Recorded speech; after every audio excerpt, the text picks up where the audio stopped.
The newsroom hums with the quiet electricity of midnight deadlines. Mara Vale types beneath the dim glow of her desk lamp, her reflection fractured across the screen. The headline she's editing stops her breath. Unidentified woman found dead 2 years ago tonight. Something inside her splinters. The words feel familiar, like a dream that refuses to fade. The faces of strangers blur, the fluorescent hum slows, and the taste of river water floods her mouth.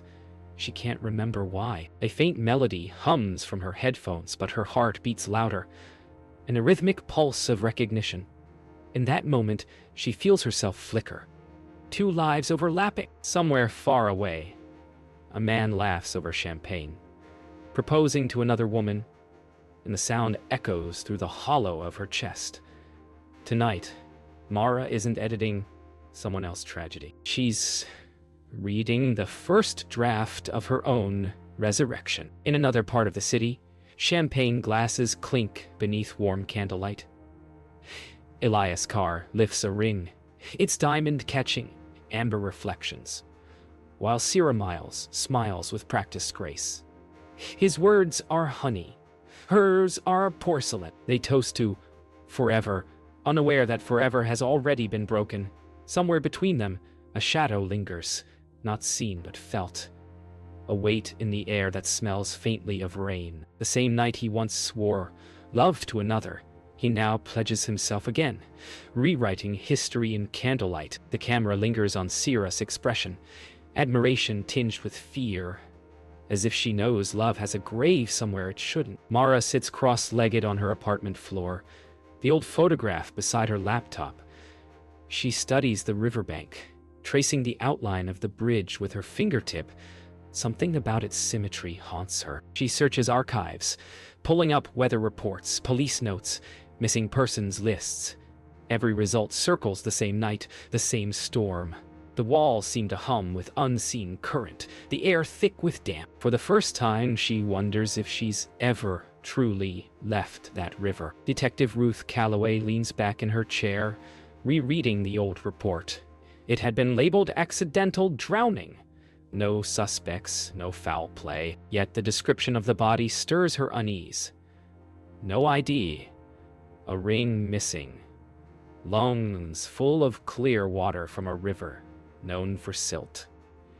She exhales smoke, the cigarette ember pulsing in rhythm with thought. The case had haunted her once. Now it finds its way back through Mara's inquiries. Some stories, she muses, never close. They wait. The apartment is quiet. Mara stands before the bathroom mirror, brushing her hair when a faint shimmer catches her eye.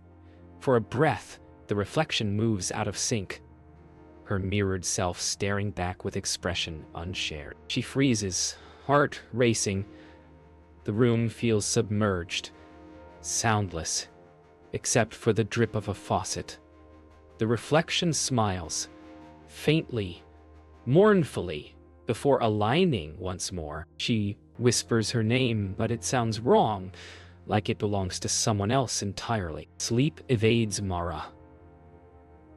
The city hums outside her window, but beneath its pulse she hears something older, the slow rhythm of water lapping against stone. In dreams, she stands on a bridge under silver moonlight, the river below vast and black as glass. A ring falls from her hand, spinning into darkness, followed by a cry that doesn't sound human. She wakes, gasping, the sheets damp with sweat, her pulse echoing the rhythm of that unseen current. When she turns on the lamp, her right hand feels colder, bare where something once belonged. She traces the indentation on her skin and whispers a name she doesn't remember learning. Elias. The restaurant hums with laughter, clinking glasses and shallow conversations about futures built on illusions. Sierra smiles too brightly, her diamond ring flashing under chandeliers like an accusation. Elias sits beside her, the perfect groom-to-be, his gaze distant for a heartbeat when the live band plays a melody once hummed by another.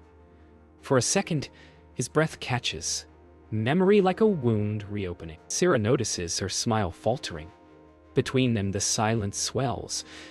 Around them, applause erupts for another couple's toast, but theirs feels rehearsed, hollow. Beneath the table, Elias's hand trembles slightly, still remembering the weight of another ring lost to the river. Mara arranges a meeting with Detective Calloway under the guise of writing a feature on unresolved drownings.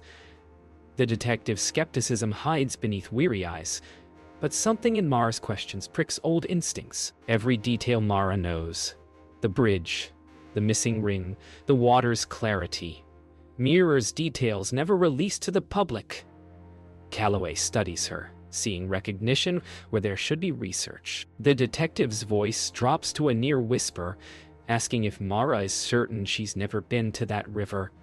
Mara opens her mouth to lie, but the words falter. In the silence that follows, both women realize this interview isn't about journalism. It's about resurrection. Sarah returns home to find the engagement ring heavy on her finger, its gleam accusing under the vanity light.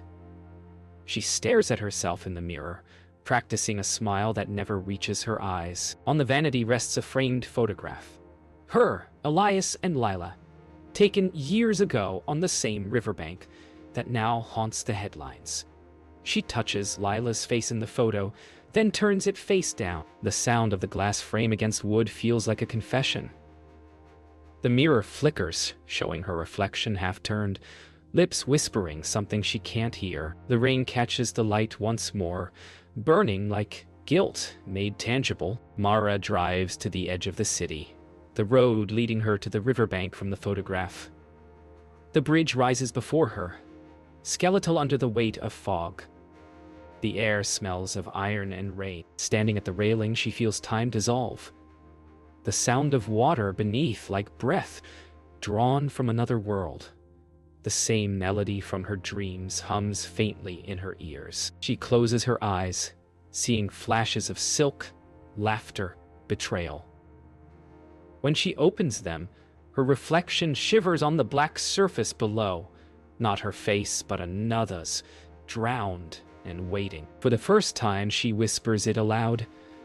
Lila, Mara wanders through a neighborhood she doesn't consciously recognize, yet every step feels rehearsed. The sound of bicycles, dogs barking, the clatter of a train in the distance, all of it hits like echoes from another life. She passes a cafe with peeling blue paint and the scent of burnt sugar. The barista inside glances up and freezes as if seeing a ghost. Something in her eyes tells her they've met before. A flicker of memory surges. Laughter on that same street, a hand holding hers, the metallic taste of rain before a kiss. She stops beneath a streetlight that buzzes faintly, realizing the rhythm matches her heartbeat. Every corner, every storefront, every whisper of wind confirms what she's begun to fear. She is walking through the grave of her own life. Drawn by impulse, Mara steps into an old photography shop tucked between two empty storefronts. The air smells of developer and dust. On the walls hang portraits of strangers, all caught mid-motion. Blurred laughter, half-turned faces, as if time refused to hold them still. The owner, an elderly woman with trembling hands, greets her softly, calling her Lila Blood. Mara's blood runs cold. The woman insists she remembers her. The girl who once came in wearing white, carrying a camera and a smile that broke hearts. Mara asks to see the negatives. The woman leads her to the back, where a photo of the river gleams under dim red light. In the reflection of the glass, two figures stand together, Elias and herself, frozen forever in the moment before everything ended. Mara arranges an interview with Elias under a false pretext, a magazine feature on urban renewal. When he enters the office, time fractures. He looks older, success sculpted into every angle of his presence, but his eyes, those same blue eyes that watched her drown, betray a flicker of panic. She introduces herself. He smiles, professional, cordial, unaware. Yet, as her voice trembles over the name Lila, his expression falters. The air tightens. He excuses himself too quickly, leaving behind the scent of cologne and guilt. When she reviews the recording later, his voice wavers at one word, River. The tape crackles, warps, and for a brief second, her own voice responds from somewhere within it. The address written on the back of an old photograph leads Mara to a small apartment building overlooking the river. The landlord hesitates before unlocking the door, saying it's been vacant for years. Inside, the air is stale, heavy with dust and absence.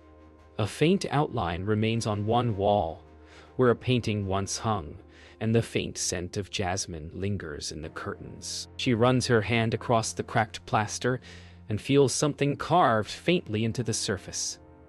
Initials. ECLD. Her fingers tremble.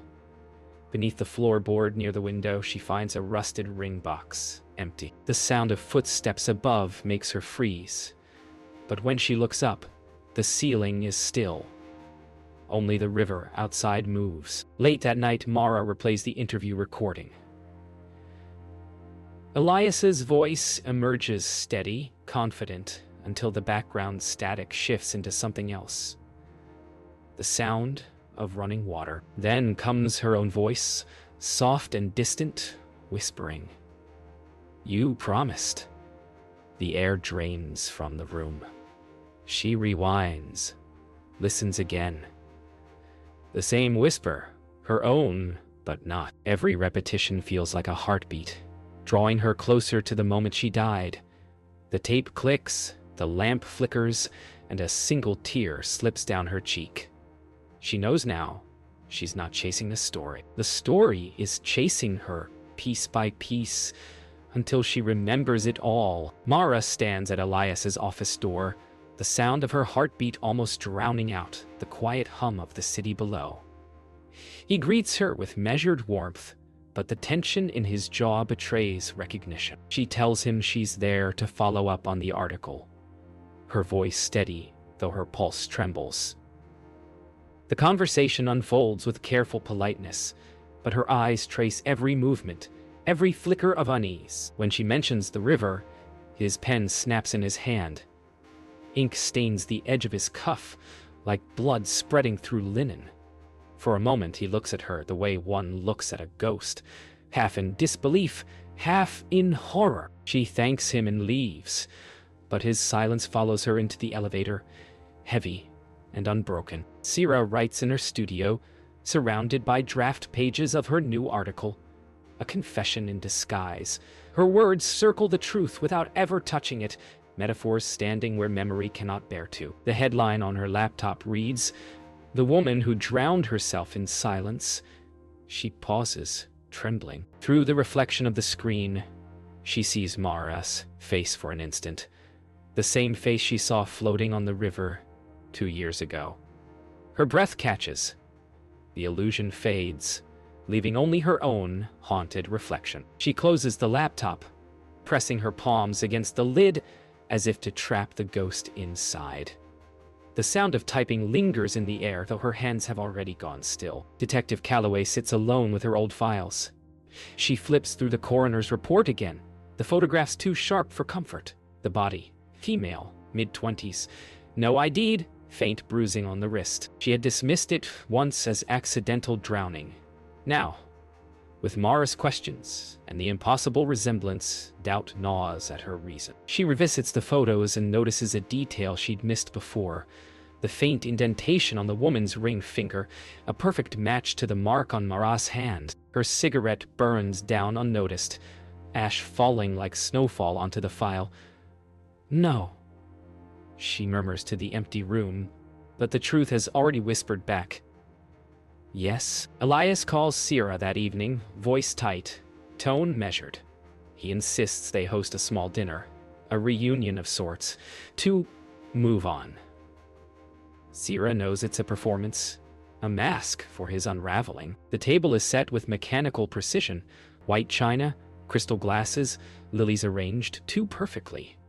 When the bell rings, Sierra opens the door expecting a guest she can control. But it's Mara, calm and poised, eyes shining with knowledge. The silence between them stretches, thick as fog. "I read your story," Mara says softly. Sierra's smile falters. Elias emerges from the kitchen, freezes mid-step. The air crackles, fragile, electric. A dinner party built on ghosts. They sit together, the three of them, performing civility. Cutlery against porcelain, wine poured too quickly, smiles that never meet the eyes. Conversation circles endlessly, careers, the weather, polite lies. But beneath the surface, another dialogue hums in silence.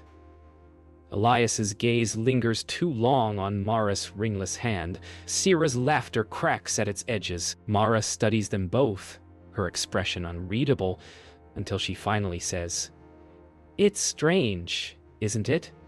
How the past refuses to drown." The words slice through the air.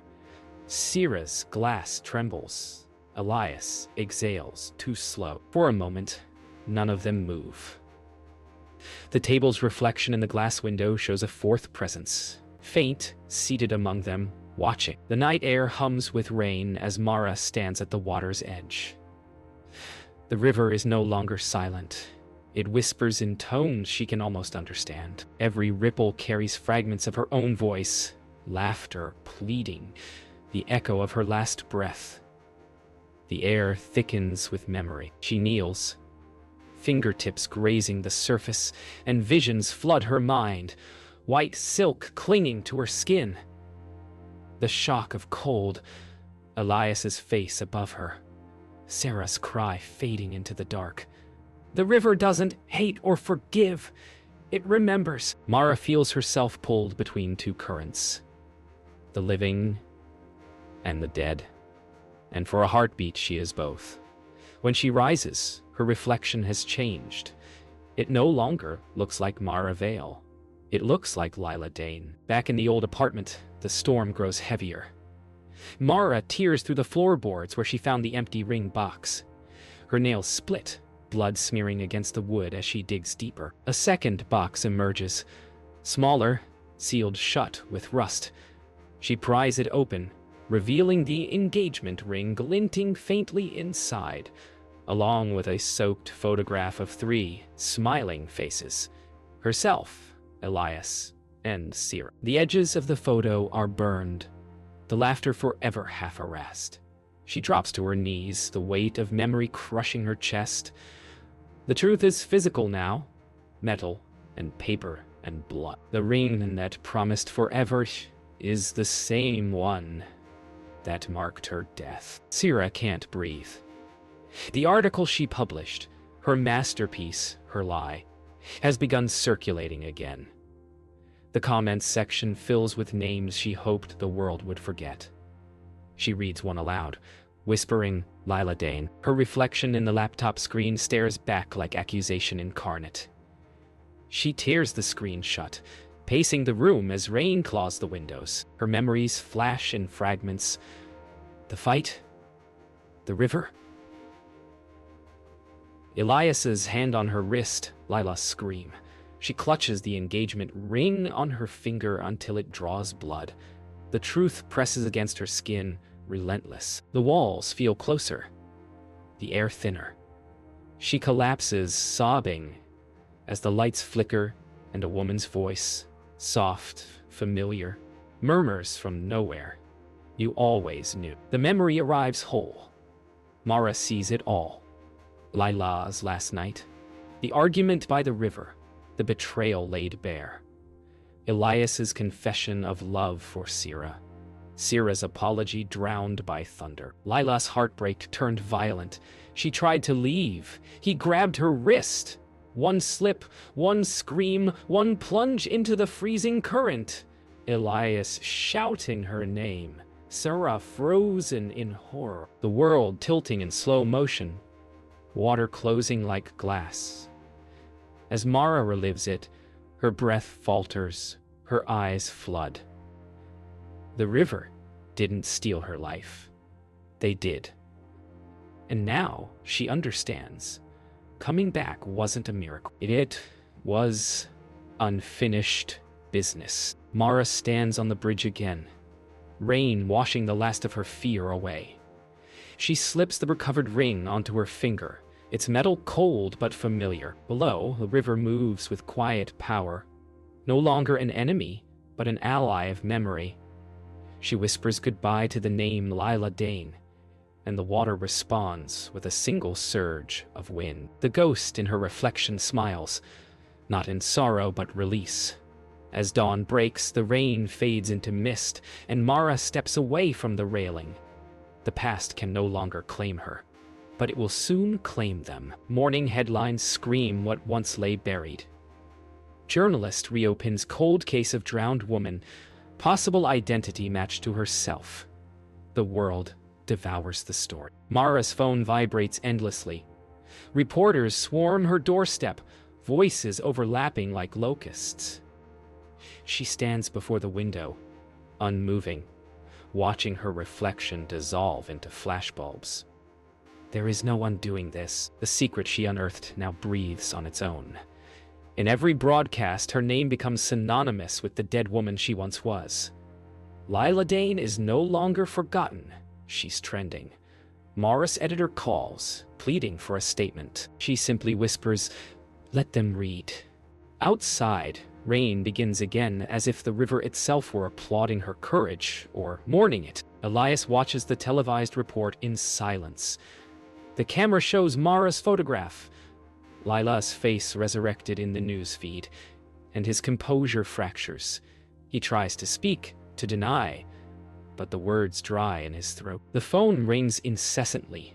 Journalists, board members, investors, all demanding truth he can't afford to tell. He turns off the television, but the reflection of her face remains on the dark screen, whispering through memory.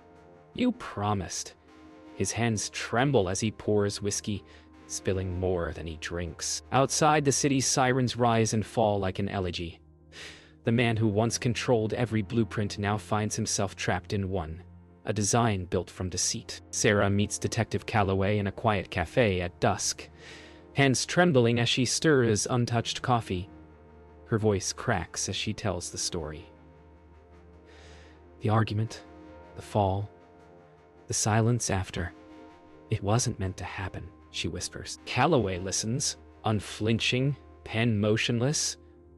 The confession is messy, incomplete, tangled with guilt and denial. When she finishes, Sarah asks if telling the truth will bring her peace. The detective's answer is soft but heavy. Truth doesn't free you.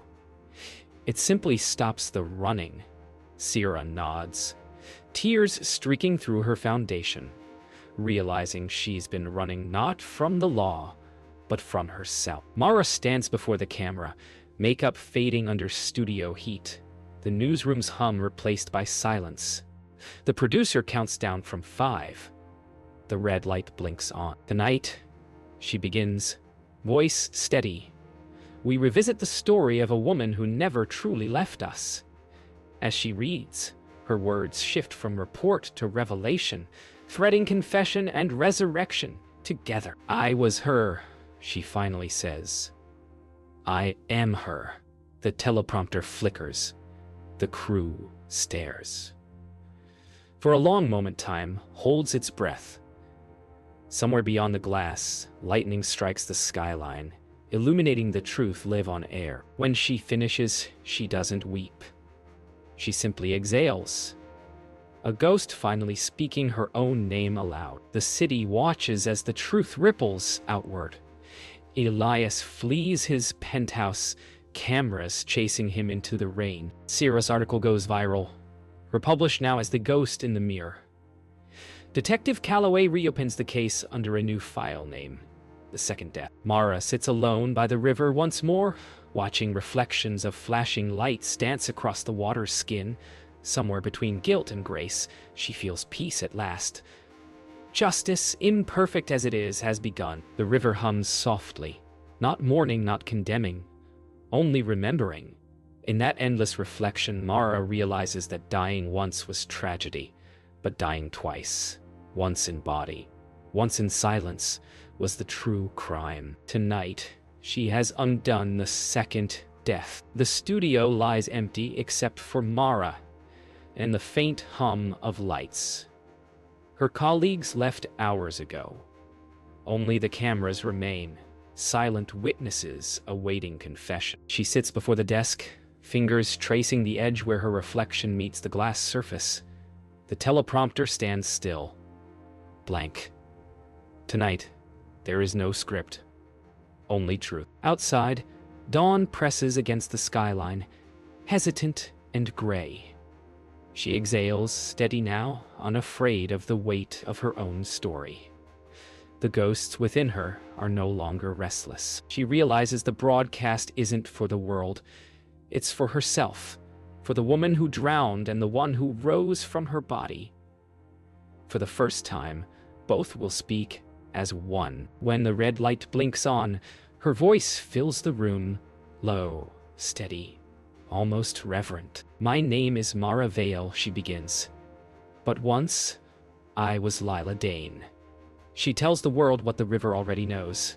The betrayal, the fall, the silence, and the return. Her tone is not vengeful, only clear, as if naming the truth finally unchains it. Every camera captures her not as victim or ghost, but as something beyond both. Viewers across the city sit motionless, mesmerized. "I died once," she says. "But stories are what keep us breathing after the water closes." When the broadcast ends, she doesn't look away from the lens. She smiles faintly, as if addressing the woman she once was, and forgiving her for drowning. All across the city, televisions flicker in kitchens, bars, and hospital waiting rooms. Strangers pause to listen. Taxi drivers mute their radios. A child in a hospital bed stares at the screen. Even Elias and Sierra, apart and sleepless, watch in silence. Her voice drifts through every space like a benediction.